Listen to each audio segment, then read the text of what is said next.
التدريبات الإعلامية اللي هم يعني خدوها وتعلموها والتوجهات، وفيها حاجات عشوائية كمان، واخده بالك؟ يعني أنا وصلت لها إزاي؟ وصلت لها من إن أنا قدرتهم عن بعد.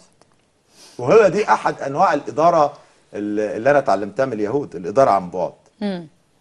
موضوع ربطة الجرجير دي إدارة عن بعد. أنا موجههم لمكان أنا محدده ومخططه وعارف ان هم رايحين في الحته دي، مش هيروحوا شمال ولا يمين، رايحين هنا. فراحوا ورا عود الجرجير. تحكي تحكي على ايه؟ لا والله هم انا بحبهم والله. ما هو المشكله ان انا بحبهم وحياه ربنا بكل نيه خالصه انا بحبهم، لان انا عارف ان هم مظلومين بامانه يعني. ولكن قلت العبهم شويه بدل هم عايزين، يعني لعبهم شويه.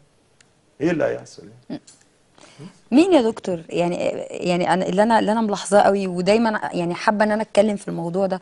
مين اللي دايما انا حاسه انهم قاعدين مركزين 24 ساعه؟ حضرتك بتقول ايه؟ وقناه الفراعين بتعمل ايه؟ واللقطات اللي بياخدوها ينزلوها على الفيسبوك وينزلوها على الانترنت، والكلام اللي بيقولوه. مين اللي ورا الكلام ده يا دكتور؟ والله انا هقول لحضرتك على حاجه. انا اللي ورا الكلام ده معروفين. مم. هم الإخوة الأفاضل بتوع حملة الدكتور البرادعي رئيسا لمصر، ومجموعة الاي تي بتاعة العدالة والحرية، ومجموعة الاي تي بتاعة حزب النور السلفي، ومجموعة الاي تي بتاعة 6 ابريل.